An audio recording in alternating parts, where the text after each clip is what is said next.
How do we diversify the technical workforce? Today on The Twid Show.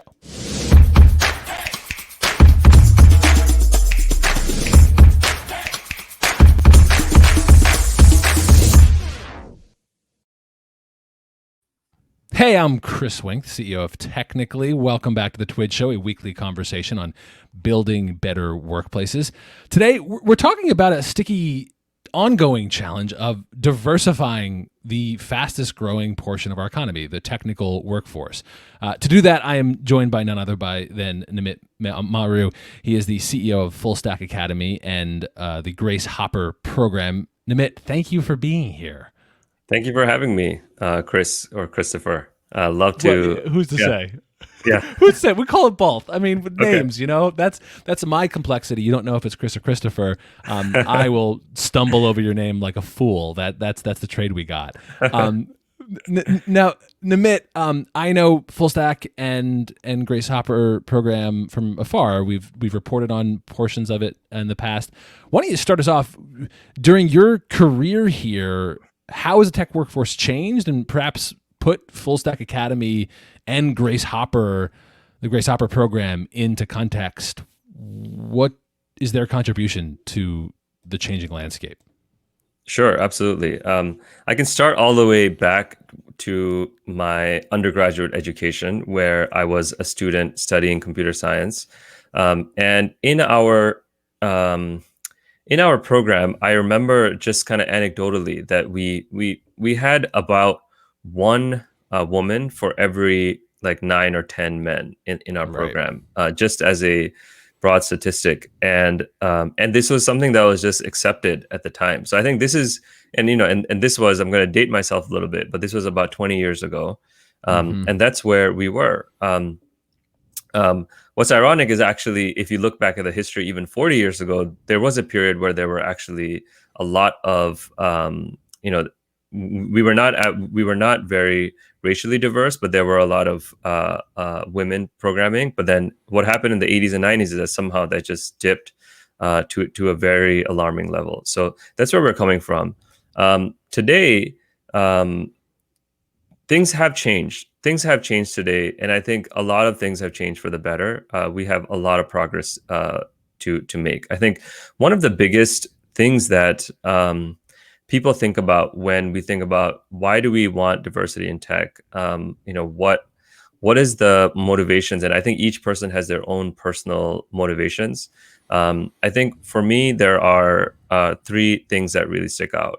One is the basic, like, it's just the right thing. And I think that is, to me, that's like an ethical argument where we want the world to be a fairer place and a place that's more welcoming to all. So I think that is something that we should always be striving for as a society, as a country, as companies, and as people.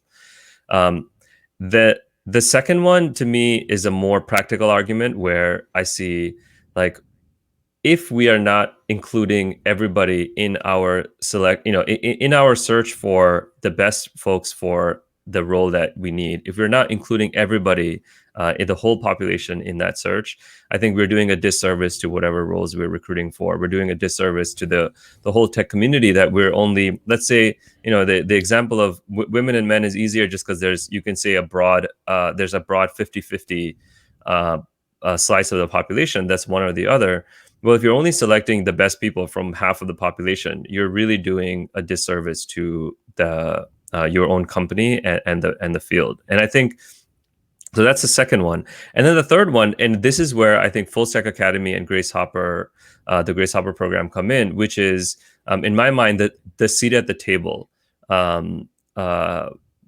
perspective, which is that tech is something that is reaching so deep into our lives, and it's so deep into our homes. In every single corner of our house now, there's a device that probably a software engineer has touched at some point, right? And this is where we are, and it's only going to kind of grow from here. And so it's so deep into where we are. If all these products are being designed and programmed by people who don't look like us, who don't live the same experience that the whole of the country, the whole of the world lives, then I think these products are not being designed in a way that probably they're not even as profitable for the companies that are making them. But even separate from that, they're just not, like, the experience of the users is not as great as it could be. And I think we're doing a disservice to the consumers by not having seats at the table for everyone who actually lives in our communities. And I think this is where Fullstack Academy and Great Software Academy, one of the great things that we did, and broadly the coding bootcamp movement did, is that it opened up the doors to tech to just almost everybody, right? And I think it took the world, the world that we were in was, like I explained at the beginning of this long monologue of of my computer science days, where it was like so not, so undiverse, to now anybody who has the ability to take 3 to 4 months out of their life to study something, they can have a real shot at making a transition into tech. And I think that's the core thing that we did, is that we opened the doors for everybody, and we showed we created a path that everybody could go on. And I think that the results have been phenomenal, I think. And there's a lot more work to be done, but I think that creating a path is a big part of the battle to getting there. Yeah, and we technically report on this and have for more than a decade in so many different ways. It's tricky because this is where growth and productivity gains are taking place. It's in and around software. It's both the technical workforce that'll do the work, access to entrepreneurship opportunities, investable opportunities. There's a full world here. Among the most watched examples or bellwethers, I suppose, of diversifying the technical workforce has been pressure on the big tech firms, the Apple, Microsoft, Facebook, Googles of the world. They're among the most stratospherically financially successful companies of our generation. And they probably have a mixed bag in terms of stories. If you look at their annual reports, I've seen the case. The percentage gains, you could argue, are quite strong over the 5 to 6 year period. Of course, others say it was from such a low base, it's never acceptable. They are the most financially resourced companies in the world. If we think they're struggling, is this something that any company can do? How could any company say, I'm going to do something knowing that I will never have the resources of those stratospherically successful companies? I guess the question is, how do you view the progress? Is it something that's happening, or is it an impossibility? I think it's funny when you were saying percentage gains, like, on one hand, I was imagining a different percentage. So, like, if you say, okay, we've had, we have 20, let's say we have 50% more, we have 50% more, like, underrepresented minorities in our company right now, let's say, right? Right. But then, so that sounds like a lot. But then and I think this is what you were getting at, if that number has moved from 2 to 4%, Right. or I guess 2 to 4% would be 100% more, but even 2 to 3%, Right. like, when anybody who's reading that report says, like, okay, like, that's not much progress. And I think that's really what the feeling has been like, is that people who are working on this problem feel like, hey, all the investment we're making is having a difference, and so we should continue to make that investment and keep making progress. But when you look at it as a whole, it can be demotivating, and it can feel like, is this all making a difference at all? I think there's a pretty careful balance you have to strike, because in some sense the optimism actually helps spur more investment, because you see Right. that it's making a difference, and that it is actually making progress. But it is a difficult problem. And I think, the point I want to make is that it's not any, I don't think of it as any one company can only solve the whole thing. Like, you can't, I think maybe some of these companies are getting large enough now where it's like they're kind of like societies on their own. Yeah. or like the right, like the number of people in the company, employees in the company are like more than a mid-sized like American city. Yeah. um, but I think it's a problem that we face as a society, and it's something that will take it will take some time for us to solve. I mean, it's taken us some time for us to get here. It will definitely take us time for us to solve. But I think the optimism is important, though. Like I don't. I usually tell people that don't you can't lose your motivation because you're not seeing progress every month, or maybe there are some months where you feel like you've made a step backward, because the road is long. And actually, let's take something like education, right? Education is a big part of the solution, where we have to get more people into, we have to get more people into all these fields at the beginning of their career. um, Education takes years, right? Like in universities, it takes 4 years to get a bachelor's degree. Even at a company like a coding bootcamp like Fullstack, the educational portion itself takes 4 months, but the students themselves are, they're usually preparing for it for a few months before that, and a few months after that they're searching for jobs, they're improving their skills. So by the time that they are like senior engineers or very competent mid-level senior engineers, it can be a couple of years. And so I Right. think this problem is one of those where you have to keep at it. The In our reporting at technically, I think we keep coming back to the three legs of the stool. There's like a pipeline story it's a K to 12 education story. It's a societal change, about both opportunities and stereotypes, representation. It's a workforce story. How are existing professionals able to be reskilled, upskilled, or introduce their skills? This is where I certainly think Full Stack Academy has been among the leaders. And then it's also an attraction and retention thing. How are existing workplaces able to be more supportive of the professionals who already are there, the women engineers, the women plus engineers, the engineers and product leaders from an array of different backgrounds, are existing workplaces supporting of them? And it's those three things that we always find that's where their gaps. The trick that you're getting at, Nimit, that I think is, I guess I wrestle with, is that tension you spoke about, because you both want to be highly critical, but it sure seems like, yeah, I like the way you put it, that you need to have some degree of optimism, or like you give up the work. But how much pressure do you need to have? So let's turn to maybe something that I imagine you see as a sign of optimism. Full Stack Academy has a new program. You're calling it the Opportunity Fund. Why don't you talk a little bit about what that is, and why it's launching and what its goal is?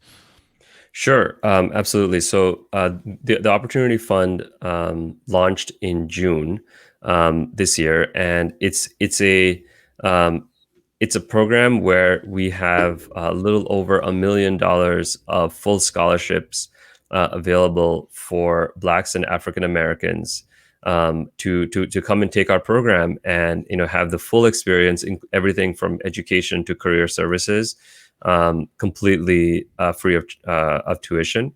And I think it's a phenomenal way to open doors to a group of folks who've really, we've been really wanting to open the doors to in our school, and also in a broader community. And I, I have to tell you that, like, I've been looking at the applications coming in for people applying for the Opportunity Fund, and it really brings it brings both tears of joy and just tears to my eyes, and also this sense of excitement and motivation in me that's like amazing, that it keeps me up at night, to see like how incredible of a difference this can make, like how much talent there's out there, right? And I feel ashamed that for all these years there's so many smart, motivated people out there who are not able to access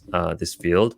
And just to hear the stories of the applicants and the people who've gotten in is just really inspiring. And so far, we've had 12 recipients in our first cohort, and we continue to make to make scholarships. These scholarships apply to all of our programs, including web development and cybersecurity. And we're really excited about it.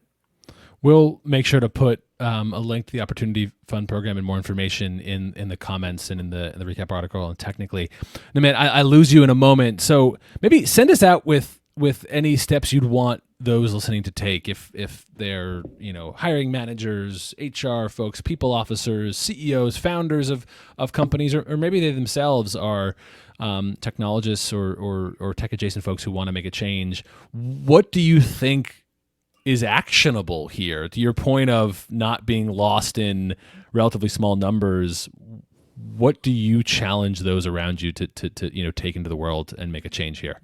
Absolutely. So I'll leave you with 1 point for the students themselves or the prospective students themselves, and then 1 point for the hiring managers who may be hiring the graduates that come out as graduates out of the program. So for the students, I'll say that I will acknowledge that it takes a lot to do to go for a program like Fullstack Academy. And I will be very honest with you that like even something like Opportunity Fund, like I think Opportunity Fund is incredible because it removes a tuition barrier.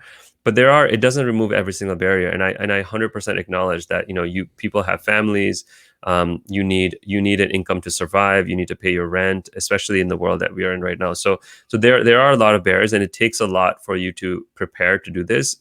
Even mentally, it takes a lot to get the courage to quit your current profession and really dedicate yourself to something new. But I'll say that I have seen thousands of students make that journey and be successful at the other end. And you'll be surprised at how much you'll learn about yourself and how fun that journey will be. And so I'll encourage you to really, make it happen for yourself. So I think that's what I would say for the prospective students.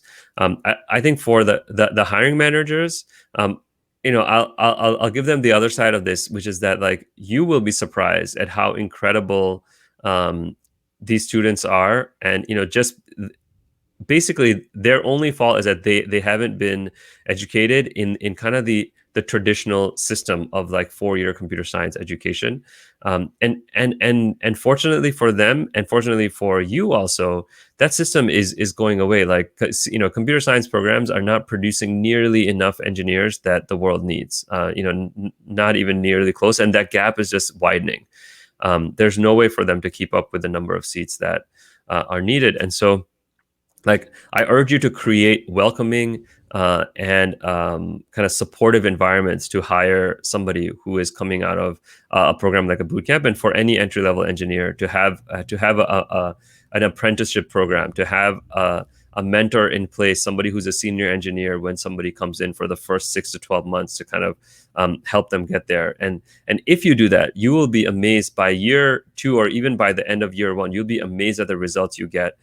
Every single student I see who graduated from Fullstack 3+ years ago, I see the majority of them have mid-level to senior level engineering jobs now. Many of them are directors of engineering managers. Many of them come back to Fullstack to hire new students. You'll be amazed at the kind of progress that people can make if you give them a chance and you give them a supportive environment. And so that's what I leave both of those folks with. Well said. Nimit, thank you so much for your time. Thanks for the work you're doing with Fullstack Academy and the Grace Hopper program. This has been this week's edition of the Twid Show, conversations on building better workplaces. Nimit, thanks again. We'll see you soon. Thank you, Christopher.